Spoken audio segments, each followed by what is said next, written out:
మీరు ముందు నుంచి ఉన్నారు కాంగ్రెస్ లో, ఆయన రాకముందు నుంచి. ఆయన 2017లో వచ్చినారు, మీరు అంతకు ముందే 3 ఏళ్ల ముందున్నాను నేను. ముందున్నారు. సో రేవంత్ రెడ్డి రాకముందుకు వచ్చినాక కాంగ్రెస్ లో మార్పులు అంటే ఏం చెప్తారు శ్రవణ్ గారు? సరే ఇప్పుడు అయిపోయింది. ఇప్పుడే సారీ అంటే అయిపోయింది. అప్పటి వరకు చాలా మంది ఉద్దండులు ఉన్నారు కదా, వాళ్ళందరూ కూడా ఏ విధంగా కాంప్రమైజ్ అయినారు అనేది కాంగ్రెస్ నాకు అంటే with highest regard to the party, Congress is known to be an ideological party.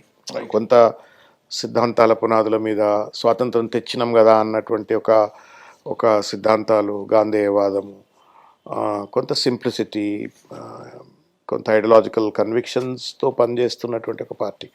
కానీ రేవంత్ రెడ్డి గారు వచ్చినాక దాన్ని క్రోనీ క్యాపిటలిస్ట్ పార్టీగా మార్చేసినాడు, పెట్టుబడిదారుల పార్టీగా మార్చినాడు. తర్వాత స్వయంగా పిసిసి అధ్యక్ష హోదాలో ఉండి ఒకే సామాజిక వర్గం అన్ని రాజకీయ పార్టీలో ఆధిపత్యం చెలాయించాలా అని చెప్పి మాట్లాడిన పెద్ద మనిషి ఒక సోషలిస్ట్ ఫిలాసఫీలో సోషల్ జస్టిస్ని నమ్ముతుంది అని చెప్పుకోబడుతున్న పార్టీలో అధిపతి అయితే ఎట్లుంటుంది? ఎన్ని వైపరీత్యాలు జరగాలో అన్ని వైపరీత్యాలు జరిగినాయి.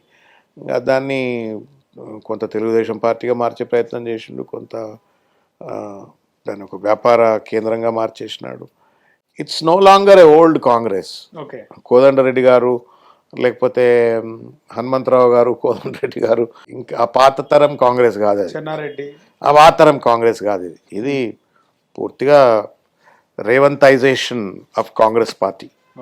అది దాన్ని మరి మొదట్లో ఫ్రాంచైజీ అనుకున్నాడు, ఇప్పుడు ఆయన ఓనర్ లెక్క వ్యవహరిస్తున్నాడు. మొదట తెలంగాణ ఫ్రాంచైజీ లెక్క ఉండే, ఆయనకు ఫ్రాంచైజీ వచ్చిందా అన్నట్టుగా వ్యవహరించిండు. ఇప్పుడు నేనే ఓనర్ను, ఎవరు లేడు అన్నట్టుగా వ్యవహరిస్తున్నాడు. బట్ ఇటువంటి ప్రవృత్తులు కలకాలం మనుగడ సాధించవు. Democracy is the greatest force in the world. మన Indian democracy is the greatest force in the world. ఇట్లా ఎవరో ఒక్కళ్ళిద్దరు వచ్చి దాన్ని హస్తగతం చేసుకొని మొత్తం స్పిరిట్ను, డెమోక్రాటిక్ స్పిరిట్ను, కాన్స్టిట్యూషనల్ వాల్యూస్ను అంతా స్కట్లు చేయగలుగుతారు అనుకుంటే అది ఎల్లకాలం మనగడ ఉండదేమనుకుంటారు. ఇప్పటికీ తెలంగాణని పాలిస్తుంది రేవంత్ రెడ్డి కాదు చంద్రబాబు అనే వాళ్ళకి మాటలకు సంబంధించి మీరేం చెప్తారు? సరే, చంద్రబాబు నాయుడు గారు డే టు డే అడ్మినిస్ట్రేషన్లో ఇన్వాల్వ్ అవుతుండ్రా లేదా నాకు తెలియదు, కానీ బట్ ఐ థింక్ వాళ్ళిద్దరికి ఒక హ్యాండ్ ఇన్ గ్లో అండర్స్టాండింగ్ అయితే ఉందని అనుకుంటాను నేను. మ్యూచువల్ బెనిఫిట్ కోసం సరే, చంద్రబాబు నాయుడు గారు వాళ్ళ తెలంగాణకి ఏం లాభం వస్తుందో నాకు తెలియదు, కానీ రేవంత్ రెడ్డి గారు తెలంగాణ ప్రయోజనాలను అవసరమైతే తాకట్టు పెట్టి కూడా చంద్రబాబు నాయుడు గారికి గురుదక్షిణ చెల్లించుకునేటువంటి ఒక రీతిలో పనిచేస్తున్నారేమో అనిపిస్తుంది. అది మీరు ఇవాళ డ్రై పోర్ట్ పేరు మీద, లేకపోతే గ్రీన్ ఫీల్డ్ రోడ్డు పేరు మీద అమరావతి టు ఇంకేటో అని చెప్పని రోడ్లు వేసినా, లేకపోతే డ్రై పోర్ట్ల పేరు మీద ప్రతిపాదనలు పట్టుకొచ్చినా, లేకపోతే కృష్ణా జలాల వినియోగంలో వస్తున్నటువంటి ఒక వాదోపవాదాల నేపథ్యంలో ఆంధ్రప్రదేశ్కు బెనిఫిట్ చేయాలనే ప్రయత్నం చేసిన, లేకపోతే ఇవాళ తెలంగాణ నడిగడ్డలో మళ్ళా ఆంధ్ర అస్తిత్వాన్ని మళ్ళీ నెలకొల్పాలనేటువంటి ఒక ప్రయత్నం చేసిన, ఇవన్నీ కూడా కొంత చంద్రబాబు నాయుడు గారి ఆలోచనలను ప్రతిబింబించే విధంగా వ్యవహరిస్తూనే అనిపిస్తుంది. ఎందుకంటే ఈ తెలంగాణ ఏర్పడిన తర్వాత జరిగిన ఒక పరిణామం కేసీఆర్ గారు గొప్పగా చేసింది ఏంటంటే, ఈ నెవర్ డిస్టర్బ్డ్ ఎనీబడి. అటు ఆంధ్ర వాళ్ళని కానీ తెలంగాణ వాళ్ళని కానీ, ఈ concentrated only on how do I stabilize the development administration అట్లా పనిచేసినాడు. తెలంగాణలో ఇవాళకి కూడా వందల వేల కోట్ల లక్షల కోట్ల రూపాయల పెట్టుబడులు ఆంధ్ర వాళ్ళు ఉన్నాయి. వాటికి రక్షకుడిని రేవంత్ రెడ్డి అన్నట్టుగా ఇవాళ వ్యవహరిస్తున్నాడేమో అనిపిస్తుంది. ఒక చూడాలి, వెయిట్ అండ్. ఖచ్చితంగా రేవంత్ రెడ్డి ముఖ్యమంత్రి కావడానికి చంద్రబాబు చేయుందంటారా? ఈ పొజిషన్ వరకు రావడానికి ఉండొచ్చు అనుకుంటున్నా నేను. ముఖ్యమంత్రి కావడానికి ఉండొచ్చు అని కూడా, గెలవడానికైతే తెలుగుదేశం పార్టీ అవుట్ రైట్ పనిచేసింది. కాంగ్రెస్ పార్టీ గెలవడానికి తెలుగుదేశం పార్టీ అవుట్ రైట్ పనిచేసింది, రేవంత్ రెడ్డి కోసం పనిచేసింది.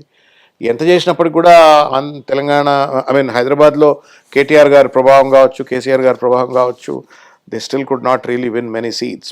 ఏ సీట్ కూడా గెలవలేకపోయినారు. బట్ తప్పనిసరిగా లోపాయకారి ఒప్పందం, అవగాహన, ఒక అవినాభావ సంబంధం అయితే వాళ్ళ మధ్యన ఉంది. అది మంచా చెడా అని అంటే నన్ను అడిగితే తెలంగాణ హితాన్ని ఆయన తాకట్టు పెడుతున్నా అనుకుంటా. ఆయన అడిగితే ఏమంటారంటే మేము 2 రాష్ట్రాలు కలిసి ప్రయాణం చేస్తున్నాము అని అంటారు. బట్ ఒక్క వరలో 2 కత్తులు ఉండవు.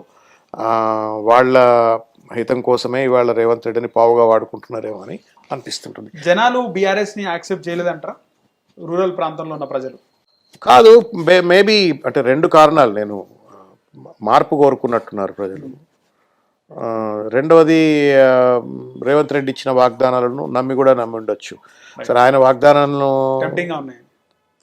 ఐ డోంట్ నో, అంటే 4,000 రూపాయలు ఇస్తా అన్నా, లేకపోతే 2,500 రూపాయల మహాలక్ష్మి పథకం ఇస్తా అన్నా, ఫ్రీ బస్ ఇస్తా అన్నా, లేకపోతే స్కూటీ తులం బంగారం ఇస్తా అన్నా, స్కూటీలు ఇస్తా అన్నా, తర్వాత అశోక్ నగర్ పోయి జాబ్ క్యాలెండర్ ఇస్తా అన్నా, కొంత ఏమైనా వారి రేవంత్ రెడ్డి గారి మాటలను నమ్మితే నమ్మినరేమో కూడా, కొంత ప్రజలు మార్పు కూడా కోరుకుని ఉండొచ్చు. People always have a tendency to change. yes ఇప్పుడు మనం కూడా ఒకటే రెస్టారెంట్కి పోయి రోజు తినం, right 10 రోజులు తిన్నాక 11వ రోజు ఇంకోటి జర వేరే ఉందా అని అంటాం. అట్లా ఏమన్నా ప్రజలు మాకు వేరే ఏమన్నా రేవంత్ ఏమన్నా ఇంకేమైనా ఇస్తాడేమో, లేకపోతే ఇంకేదైనా మార్పు చేస్తాడో ఏమో, ఇంకా ఏదైనా బెటర్మెంట్ చేస్తాడేమో, 420 420 వాగ్దానాలు చేసినాడు కదా, ఇన్ని డిక్లరేషన్ చేసినాడు కదా, అవి నిజంగానే నిలబెట్టుకుంటాడేమో అనేటువంటి ఒక ఆశ. ఆశ అన్న పదం నేను వాడా, బట్ నమ్మకం ఏమైనా ఉండొచ్చేమో. People always believe maybe will do bet. You know ఇప్పుడు ఇన్ని మాటలు చెప్తుండే 2,500 రూపాయలు ప్రతి మహిళకి ఇస్తానే, అబ్బో ఇస్తాడో ఏమో అని నమ్మొచ్చు కదా, నమ్మి ఉండొచ్చు కదా. చాలా మంది నెల జీతం కూడా ఆ డబ్బులకి పనిచేయడం కూడా జరుగుతుంది 2,500. కాబట్టి నిరుద్యోగులు అనేక మంది, ఇప్పుడు జియో 46 దాదాపు ఒక 2 లక్షల మంది నిరుద్యోగులు వాళ్ళు ఊరూరు తిరిగి ప్రచారం చేసిండ్రు.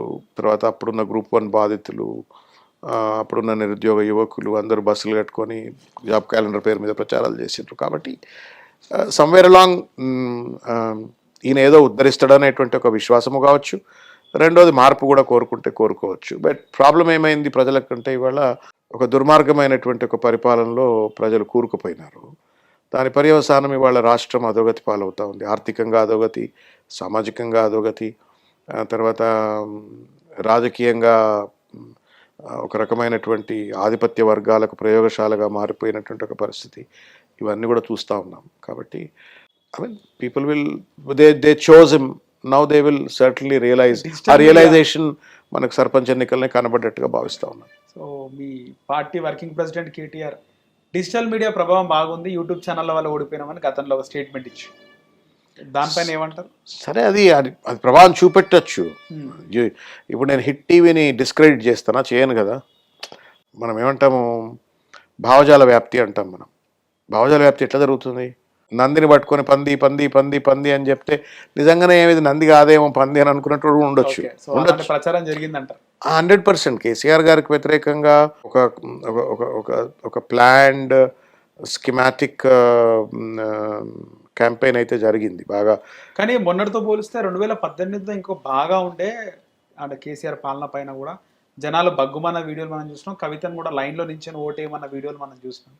మీరు అప్పుడు కాంగ్రెస్ 18లో అంటే మనం వీ హ్యావ్ టు అండర్స్టాండ్, 14లో అధికారంలోకి వచ్చినారు. మిషన్ భాగీరథి పూర్తి స్థాయిలో కంప్లీట్ చేసుకున్నారు, మిషన్ కాకతీయ పూర్తి స్థాయిలో కంప్లీట్ చేసుకున్నారు, అనేక పథకాలను గ్రౌండ్ చేసిండ్రు, కళ్యాణ్ లక్ష్మి, షాదీ ముబారక్, ఇటువంటి పథకాలన్నీ గ్రౌండ్ చేసిండ్రు, పెన్షన్ సక్సెస్ఫుల్గా ఇస్తున్నారు. అంటే గవర్నెన్స్ కొంత స్టేబుల్గా రన్ అవుతున్నది, కొంత అన్ని వర్గాల ప్రజలకు ప్రభుత్వం ఫలాలు చేరుతున్నట్టుగా ఉన్నది. అదే టైంలో ఒక విస్ఫోటనం లెక్క రైతు బంధు పథకాన్ని కేసీఆర్ గారు ప్రవేశపెట్టిండ్రు. పెట్టినటువంటి ఒక సందర్భంలో 18లో అధికార మార్పిడి జరిగే ప్రసక్తే లేదు. వాడు రేవంత్ రెడ్డిని 100 రేవంత్ రెడ్డిలను ఆ రోజు కాంగ్రెస్ పార్టీలో అధ్యక్షుడిగా పెట్టినా గెలిచే ప్రసక్తి లేదు ఆ రోజు.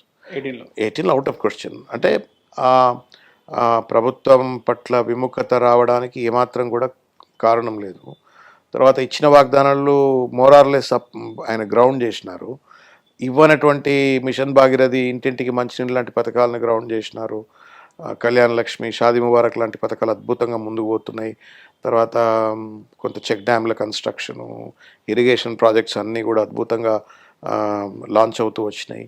సో అగ్రికల్చర్, గ్రామము, అగ్రికల్చర్ ఇవన్నీ స్టేబుల్ అయిపోతున్నటువంటి ఒక పరిస్థితి. హిట్ టీవీ యాప్, ఇందులో short news, live news, entertainment shows, movies, digital magazines తో పాటు మీ జిల్లా వార్తలను కూడా ఫ్రీగా చూడొచ్చు. ఇంకెందుకు ఆలస్యం, వెంటనే హిట్ టీవీ యాప్ ని డౌన్లోడ్ చేసుకుని ఫ్రీగా ఎంటర్టైన్మెంట్ పొందండి. Hit TV app. Hit TV app. Please download hit TV app. Hit TV app ని ఫ్రీగా డౌన్లోడ్ చేసుకొని ఎంజాయ్ చేయండి. మీకు నచ్చిన ఎంటర్టైన్మెంట్ కోసం హిట్ టీవీ యాప్ ని ఫ్రీగా డౌన్లోడ్ చేసుకొని ఎంజాయ్ చేయండి. హిట్ టీవీ యాప్ ని డౌన్లోడ్ చేసుకుని ఆస్వాదించండి, ఆశీర్వదించండి. ఇంతమంది సెలబ్రిటీలు హిట్ టీవీ యాప్ ని డౌన్లోడ్ చేసుకోండి అని చెప్తున్నారంటే ఎంత మంచి యాప్ ఆలోచించండి. అమెరికా అమెరికా అమెరికా అమెరికాలో చదవాలనుకునే వాళ్ళకి విశ్వసనీయమైన పేరు మన శౌర్య consultancy. UK Law 1 Year Masters. UK Law 1 Year Masters. 2 years work permit up to 5 years visa. Contact Saurya Consultancy. Contact 89851 89851.